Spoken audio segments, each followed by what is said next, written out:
నమస్తే అండి. Team India cup గెలుచుకున్న క్రికెట్ మహిళలకు కంగ్రాచులేషన్ అండి. పాత సినిమాలో ఒక పాట ఉందండి, రామారావు గుండమ్మ కథలో పాట ఇది. రామారావు సావిత్రి ఒక ఇంట్లో,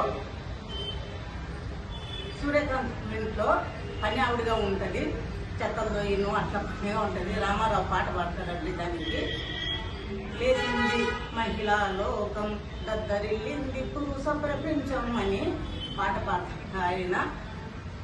ఆ పాటకు ఈరోజు మహిళలు క్రికెట్ టీం ఇండియా కప్పు గెలుచుకునేందుకు ఎంతో సంతోషంగా ఉందండి. చూస్తేనే ఒళ్ళంతా పులకరించండి. వాళ్ళ కప్పు, వాళ్ళ ఆ టీము ఆడిన విధానము, వాళ్ళ ఉత్సాహము, వాళ్ళల్లో ఉండే ఒక కసి, మేము కప్పు గెలవాలనే ఒక కసి చాలా సంతోషాన్ని ఇచ్చిందండి. మహిళలు ఏ రంగంలో అయినా ముందు అంచెలో ఉన్నారనే దానికి ఉదాహరణ అండి. ఏ విద్య 64 కళలు ఉన్నాయండి.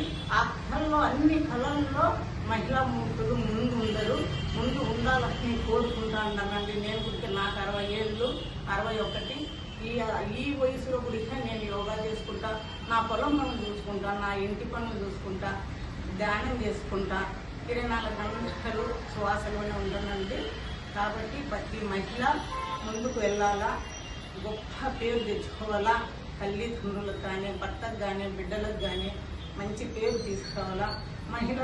మహిళకు ఉన్నంత శక్తి ఎవరికి ఉండదండి, మగవారికి గురిగా ఉండదు. వాళ్ళు నిజాయితీగా, వాళ్ళు కష్టపడే మనస్తత్వము, వాళ్ళ నిజాయితీ, వాళ్ళు కష్టపడే మనస్తత్వంతో వాళ్ళు ముందుకు పోగలుగుతారు. ఏ రంగంలోనైనా ముందంజలో ఉండరండి.